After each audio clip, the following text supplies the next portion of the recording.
చూసుకున్నట్లయితే ఏదైతే ఆంధ్రప్రదేశ్లో సో P4 సర్వే జరుగుతుంది కదా. P4 సర్వేకి సంబంధించి మనకి ఫ్రీక్వెంట్గా ఆ క్వశ్చన్స్ అయితే అడుగుతున్నారన్నమాట. సర్వే చేసే ముందు సర్వేర్ ఇంటి సభ్యులకు తెలియజేయాల్సిన ముఖ్యమైన విషయాలు ఏంటంటే ఈ సర్వే అనేది ఏ పథకం అందజేతను కూడా ప్రభావితం అయితే చేయదన్నమాట అని చెప్పాలి.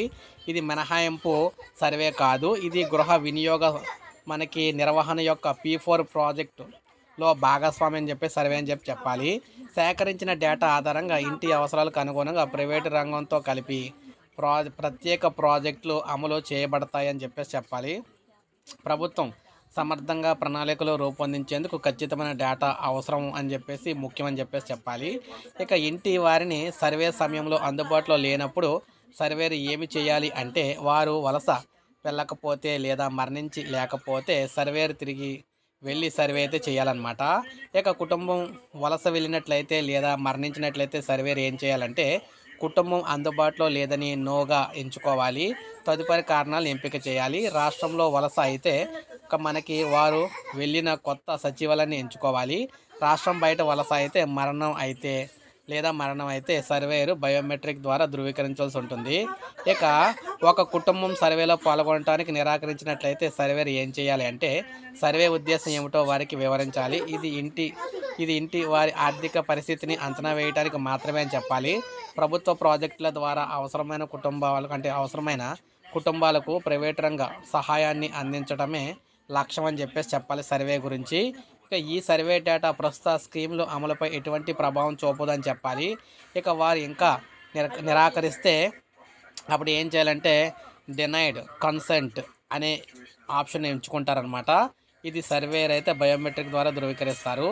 P4 సర్వేలో సంపాదన కలిగిన వ్యక్తులుగా ఎవరిని పరిగణిస్తారంటే ఏదైనా ఆదాయ వనరు కలిగి ఉన్న వారిని సంపద కలిగిన సభ్యులుగా పరిగణించాలని చెప్తున్నారు. ఉదాహరణకు వ్యవసాయ భూమి కలిగి ఉన్నవారు ఆదాయపరులు, వ్యవసాయ కూలీలు ఆధారపరులు, పెన్షన్ పొందుతున్న వారు వృద్ధులు ఆదాయపరులు, అద్దె ఆదాయం పొందుతున్న వారు కూడా ఆదాయపరులు అన్నమాట. ఇక్కడ కచ్చా ఇల్లు అంటే ఏంటంటే గోడలు లేదా పైకప్పు మట్టి కలప పొదలు కాల్చని ఇటుకలతో తయారైన ఉండే ఇల్లును కచ్చా ఇల్లు అంటారు.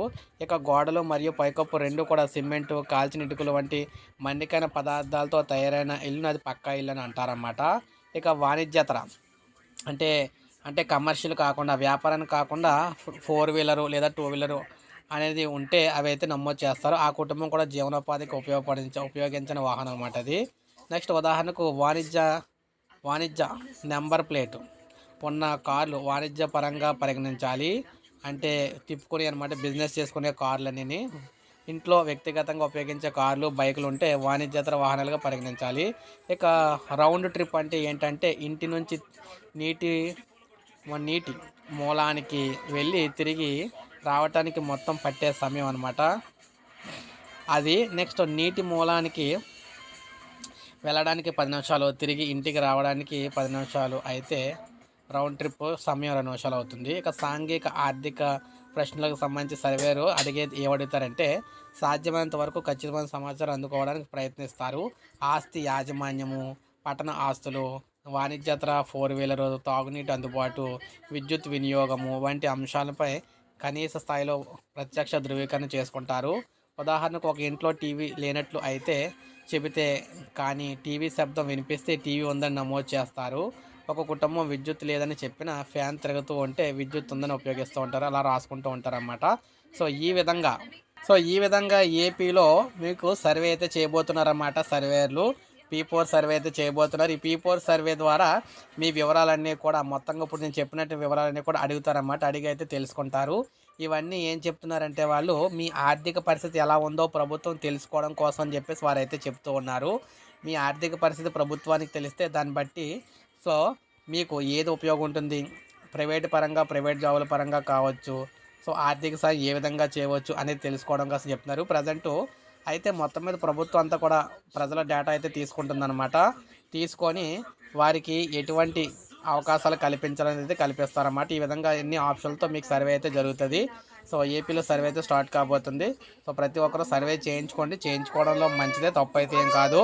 సో అప్పుడు చేయించుకోకపోతే ప్రాబ్లం అనమాట. సో ఒక లైక్ చేయండి, సబ్స్క్రైబ్ చేసుకోండి, మన ఛానల్ సబ్స్క్రైబ్ చేసుకోండి.